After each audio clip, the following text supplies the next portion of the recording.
Hey, before I get to this week's episode, I wanted to let you know that if you were waiting for the book to come back into print on the Jessica Kingsley Publishers website, it is now back in print. If you sign up to my email list by going to go.nonmonogamyhelp.com/email, you can actually get a coupon that you can use on the Jessica Kingsley website to get the book if you haven't already just yet. So, yeah, thank you for listening, and here is this week's episode.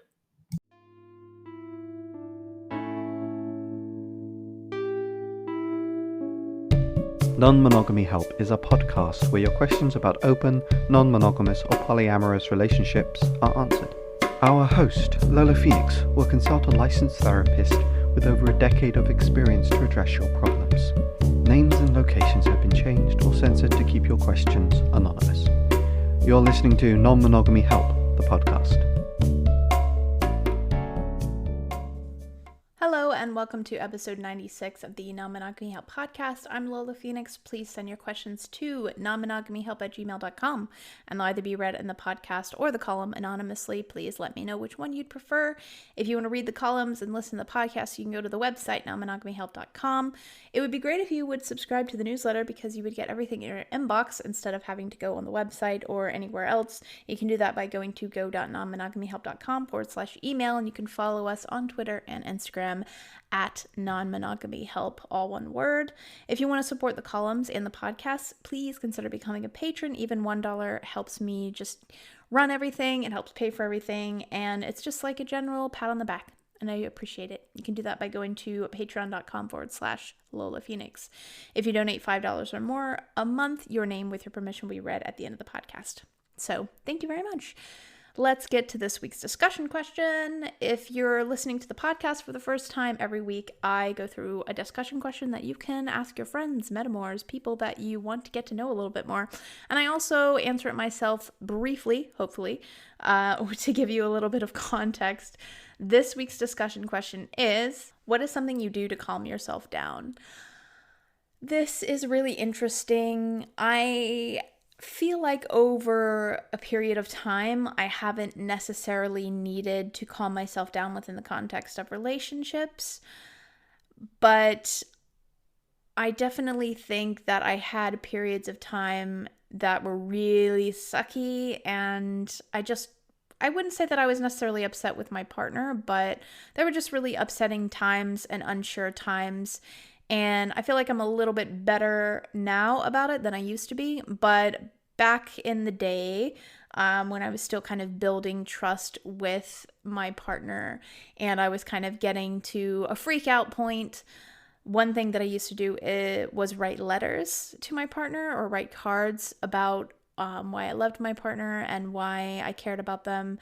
And that really helped calm me down in times when I was really worried that they wouldn't like me anymore. For whatever reason, those types of things really, really helped me out. So I think that is something that I think I would definitely encourage other people to do if they found themselves kind of trapped in, that like avalanche snowball type of thing where you just go on one horrible ride in your mind and you can't feel like you can stop it. Sometimes writing these letters helps a lot. So I would definitely recommend that. And that can probably work for any type of relationship, to be honest with you. But yeah, I would definitely recommend that. So the question is, what is something that you do to calm yourself down?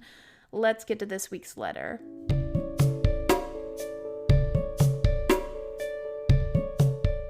As a woman who struggles with CPTSD while also practicing non-monogamy with my partner, I find your podcast incredibly helpful. Thank you. In general, but also in relation to our open relationship, I have learned to identify my triggers, boundaries, and find ways to calm myself when things get rough. I'm not very jealous or insecure, but due to being abandoned multiple times in my childhood, my nervous system just goes haywire if my partner has a third or fourth date with someone and things become more serious. At the moment, I'm not dating anyone as I'm in therapy and need some space to heal. However, I'm very excited to explore whenever I feel happy and ready. One thing I struggle with specifically is that whenever I am triggered and my partner comes home and wants to connect with me, I cannot help but feeling distant and pushing him away.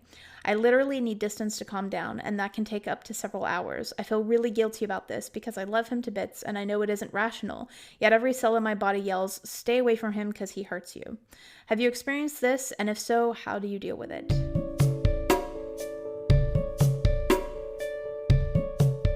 Before we get to this week's answer, I'm going to quickly plug this episode's sponsor, BetterHelp.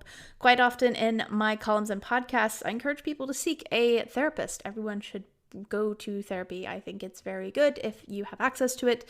But for a lot of people looking locally for a therapist who knows anything about polyamory and might be supportive or understanding, it can be impossible or out of their budget. BetterHelp allows you to find therapists online you can send messages to at any time of the day. They do offer some financial aid. You can get 10% off your first month by using the promo code Non-Monogamy or going to betterhelp.com/non-monogamy help. Let's get to this week's answer.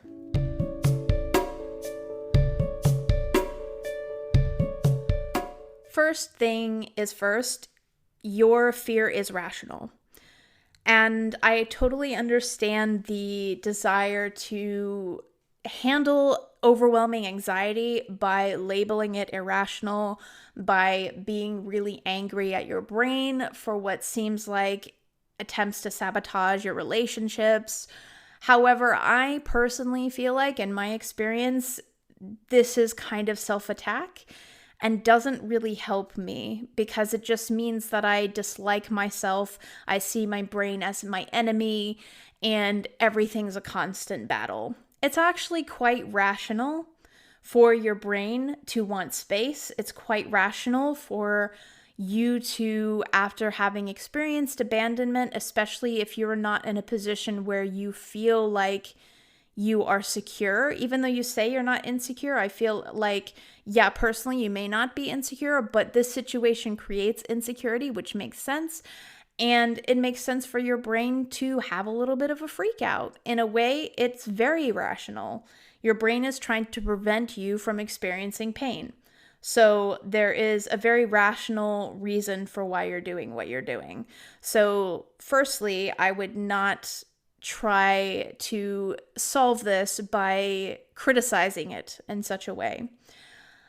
Another thing that kind of jumps out at me is your expectations of yourself.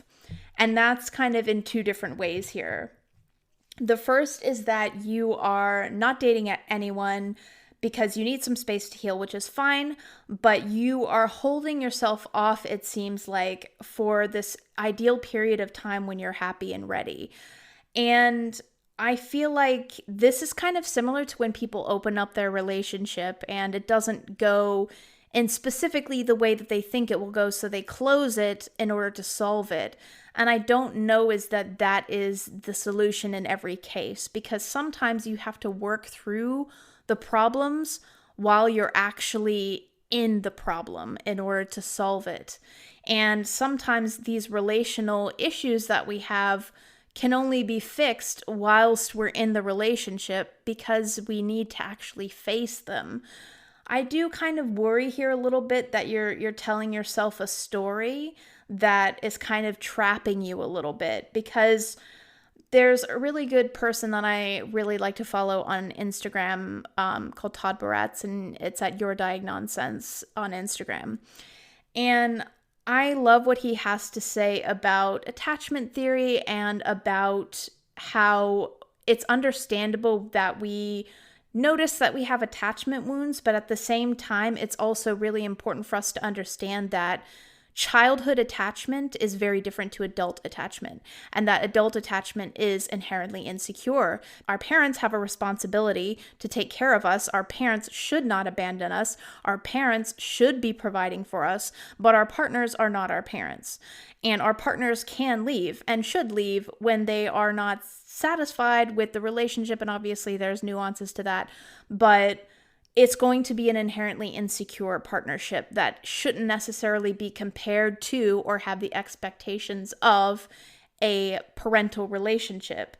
So I do kind of share his kind of anxieties when people start talking about attachment and expectations, because I do wonder if there's a little bit of telling yourself this story that, you are stuck in this constant helpless cycle of a child that's seeking someone who will always be around, instead of trying to find attachment within yourself and security within yourself. And maybe that's something you're working on in therapy, and maybe that's what you mean by you're waiting until you're happy and ready.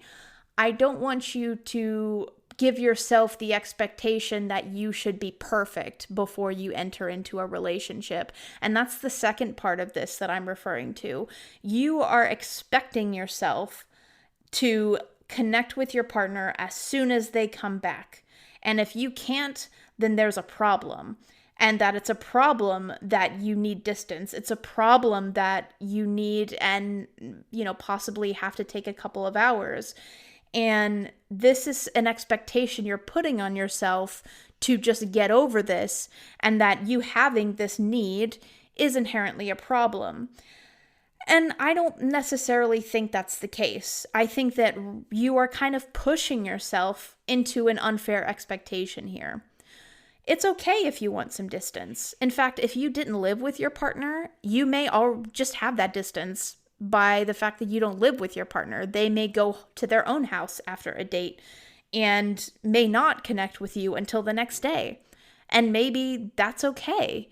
So your partner, maybe the previous partner that you had this need as soon as they came back to connect with you, but that might be a need from their own anxiety. They may have a lot of anxiety about non-monogamy in general and feel really scared that if they're going out with somebody that you're going to leave them, and then when they come home from a date they want to connect with you right away so that they're reassured. And that's fine, that's their anxiety, but that doesn't necessarily mean that that is something you have to do or you have to be prepared to do for every single partner. You may have a partner next time where you say, like, look, I get a little freaked out sometimes when I have a partner that's been on 2 or 3 or 4 or 5 dates with somebody, and after I need a little bit of space, I need a little bit of time to myself.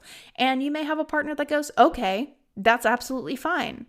So why is it that you are forcing yourself to immediately connect after a date? What is the reason for that? You don't have to do that. If your partner is experiencing anxiety after going out with somebody else and wants some reassurance, you can find a way to negotiate both of your needs in order to, calm both of yourselves. Or your partner could easily have that anxiety and figure out how to comfort and soothe themselves as well. They don't necessarily have to rely on you for that reassurance. So yeah, a big question here is there a reason to not take your time? Is there a reason to force yourself to connect when you're not wanting to connect? And is this actually a problem? Now, the thing that I want to know when it comes to this time, these hours that you need apart, I would, are you spending those hours in a fight or flight state? Are you spending those hours freaking out? Are you spending those hours, calming yourself? Are you capable of spending those hours doing something fun with someone else and then coming back to it? Or are you like literally panicking? And, those are things that you might want to address with a therapist and work towards. And maybe that is what you're doing at this point. Because yeah, it's okay to need a little bit of time, but I don't want you to be suffering during that time. I want you to be able to, maybe you do experience this anxiety and maybe this will eventually go away, especially the more you sit with it and the more you realize, even after the 4th and 5th and 6th and 7th and whatever dates that your partner has with somebody else, they're still not going to abandon you necessarily just, out of the blue. They may do. Somebody may do that to you. I can't guarantee that. Nobody can guarantee that. But you can have a reasonable level of discomfort and manage that, and that discomfort will go down and down over time once you build a level of trust with your partner. I think that is typical of a lot of people in non-monogamy, regardless of whether you have PTSD or CPTSD. That is very common, actually, I think, because understandably people have been raised within a monogamous-centric society and have been told that they need to worry about their partner leaving them. And obviously, the more dates they have with somebody else, the more your brain is going to freak out. So this is very typical and very normal. So I would think about like what it is that you're doing during that hour. Are you suffering? Is there a way that you can work with your therapist? You might still need that period of distance, and that's okay. Just make sure that you're, addressing a fear, not running from it, not trying to create rules to prevent some of these anxious feelings because you're going to have them, and just allow yourself to be a little bit flawed in that way. That's okay. There's no shortage of situations that we find ourselves in, monogamous or not, PTSD or not, CPTSD or not, that we might need a little bit of understanding from our partners. You're kind of putting yourself in a position where you need to be perfect, and you really don't. You really don't need to be perfect. It's okay if you have this, people have quirks. Like, some people really need the toilet paper to face a certain way, or something, you just need a little bit of time on your own when your partner comes back from a date to address some of your anxieties and chill out.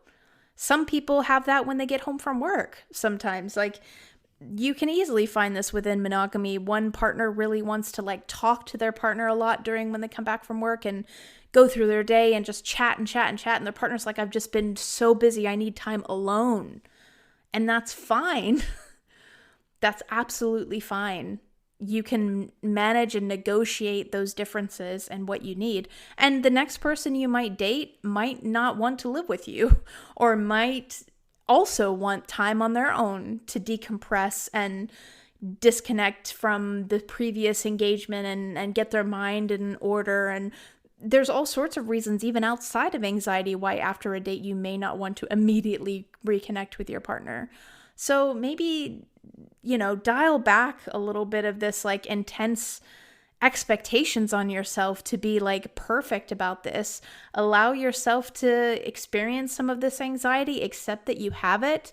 Maybe think about the story that you're telling yourself in terms of abandonment and you are creating this archetype in your head of this person who is traumatized. And I'm not saying it's not true in terms of your experience, but I do think that it's really important what we tell ourselves. And little things that we tell ourselves all the time can have a big impact on how we digest information, what information we pay attention to, and the expectations we set for ourselves. And in the same way that I feel like people who walk around and call themselves garbage and say that they're a failure or say that the world's garbage, I feel like the diet of words that you feed your mind has a huge impact on everything. And if you call yourself garbage all the time, I think you will feel like garbage all the time. If you treat yourself in such a way, and I'm not saying that saying you have CPTSD is the same as saying you're garbage, but if you tell yourself that, oh my gosh, I'm traumatized and I have all these problems and and I mean, you've said that you don't feel like you're insecure, which is great. But if you kind of construct this narrative of, I am the person with attachment issues, I think that kind of reinforces your brain to go, oh, okay, I have attachment issues. Therefore, I know that I'm definitely going to be freaked out. You're kind of almost stabbing yourself in the foot a little bit. Maybe allow yourself to be a little bit less stuck on this idea. Maybe you don't have as many attachment issues as you thought. Maybe you won't feel this way. And if you do, you can deal with it. So being committed to this narrative, whilst understanding and identifying this narrative was helpful for you at the start to figure out why it is you were having these feelings, don't become trapped in it to the point where now you're predicting your behavior, where you may not have that behavior, or it may not be that big of a deal. This may just be, over time. I used to think that my natural sort of, I'm a little bit on the asexual spectrum. I wouldn't fully class myself as an asexual person, kind of on demisexual, whatever. I used to believe that my asexuality or my responsive desire, should I say, was a sign that I was a prude. I used to believe that I needed to overcome my, Christian Southern programming, and then I would suddenly experience attraction to all kinds of people. And it was wrong. You might be a person who's a little bit introverted, maybe, and there might be just you wanting to be alone after your partner gets back from a date, or maybe there's all sorts of different reasons why you might want to be alone or might need some space that don't necessarily have to immediately translate to such intensity, right? So make sure that the story that you're telling yourself isn't also reinforcing this idea that you needing time alone is a problem, and that this is a thing to solve, and that you must overcome this whatever it is in order to become this great person who has no problem with anything and is a, brilliant at polyamory, and aren't I amazing, and I, just let go of that. Let go of the idea that there is this place of perfection that you can reach where you are never bothered by anything, because putting yourself in that position is going to make you way more anxious than letting go. So yeah, to sum up, I think that your brain is very rational and you should give it a little bit of credit. We've survived for a very, very long time. Our brains were one of the major things keeping us alive. It's a tool that has, a lot of evolution behind it. So give it credit where it's due. It's rational. It's trying to help you survive. Allow yourself to take some time, and don't consider this a problem. This is part of how you're dealing with the situation. It could change in the future. Release yourself from this kind of intense labeling that you're doing to yourself, and allow, a little bit of messiness, a little bit of nuance here, without it having to be that you're traumatized or that you are, good or bad. Like, let go of that kind of distinction when it comes to this. Depending on what you're doing with that hour or the time that you're stepping away, definitely work with the therapist to see how you can address your nervous system. And I think you talked about things like that, so I'm pretty confident you're doing that. But, as long as you're not spending that time berating yourself, allow yourself to have that time. Give yourself that freedom. And also consider, if you have a partner that you don't live together with, you may already get that time regardless. So, or your partner may not consider that to be such a big deal. So don't, be so panicky about it, because it may not be a big deal to anyone. And you might find, as you develop trust with somebody over time, you may need less and less alone time afterwards. But allow yourself to have it, and allow yourself to be flawed and be okay. Don't wait. If you really want to be in a relationship, some of these things, I just worry that, like a lot of people, you construct this idea of, I can't get into a relationship until I'm perfect. And then you think that you've solved these problems, because you have. You can easily solve problems about relationships theoretically and hypothetically in your mind. And then once you actually have to apply it, it's similar. I can't even say this because I don't drive, but taking a theory test and practicing is very different sometimes. Yes, knowing the theory helps, but you still need to practice. You still need to get out there and do things. So some of this stuff you're gonna learn how you have coping skills, but you won't really know how well you can put in those coping skills, or how effectively they serve you, until you have something that you need to cope with.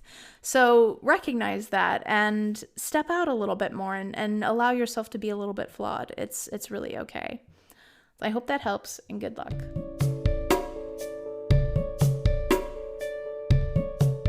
Thank you for listening to episode 96 of Non-Monogamy Help. If you want to be awesome, you can donate to Patreon. Donating $5 or more means your name, with your permission, will be read at the end of the podcast. This week's current patrons are Laura Boylan, Chris Albury Jones, Juke, Ellen Robertson, Nikki Jones, James Wartell, Leo Yaki, and Tyler Teekno. If for whatever reason you can't become a patron, because I get it, I totally understand, if you can log on to iTunes, find the podcast, rate and review it, I would super appreciate it. Let me know if you give me a little written review. I'd super appreciate that. it's always really nice to read. I really appreciate anybody that's done a review. Thank you. And if you don't want to write a review, that's fine. Just a rating super helps. Yeah, that's all for this week. You'll get a new column next Friday and another podcast episode in a fortnight. Thank you again for listening.